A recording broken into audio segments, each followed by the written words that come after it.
எகிப்தின் இருண்ட அடிமைத்தனத்தில் நம்பிக்கை மங்கியிருந்த அந்த காலம். ஒரு சாதாரண எபிரேய குடும்பத்தில் பிறந்த ஒரு குழந்தை வரலாற்றை மாற்றப் போகிறான். மோசே.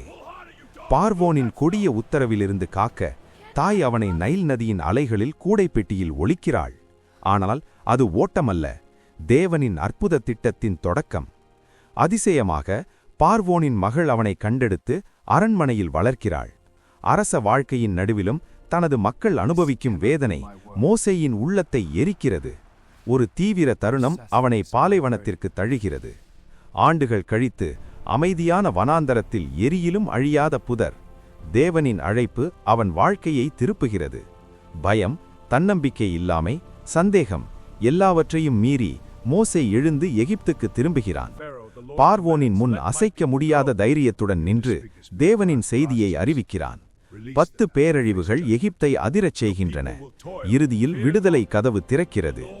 இஸ்ரவேல் ஜனங்கள் சுதந்திரத்தின் பாதையில் புறப்படுகின்றனர். ஆனால் இன்னும் முன் சிவப்புக் கடல் முன்பாக, பின்னால் விரட்டும் படை.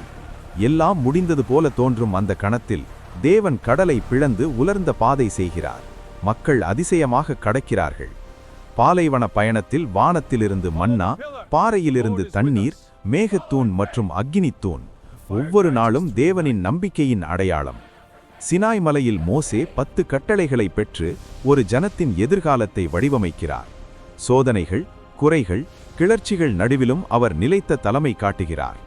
வாக்குத்தத்த தேசத்தின் எல்லையை நோக்கி பயணம் முடிந்தாலும் மோசேயின் கதை இன்று வரை ஒலிக்கும் ஒரு சக்தி வாய்ந்த உண்மை. சூழ்நிலை எவ்வளவு கடினமானாலும் தேவனின் திட்டம் தாமதிக்கலாம், ஆனால் அது ஒருபோதும் தோல்வியடையாது. அடிமைத்தனத்திலிருந்து மகிமை வரை விசுவாசம் வழி செய்யும்.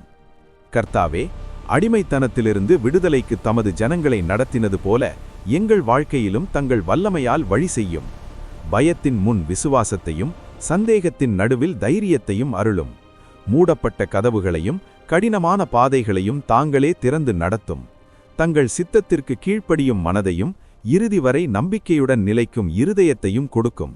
எங்கள் நாட்களை தங்கள் சமாதானத்தாலும் கிருபையாலும் நிரப்பும். ஆமேன். இந்த வீடியோ பிடித்திருந்தால் ஷேர் செய்யவும், சப்ஸ்கிரைப் செய்யவும் மறக்காதீர்கள். தேவன் உங்களை ஆசீர்வதிப்பார். ஆமேன்.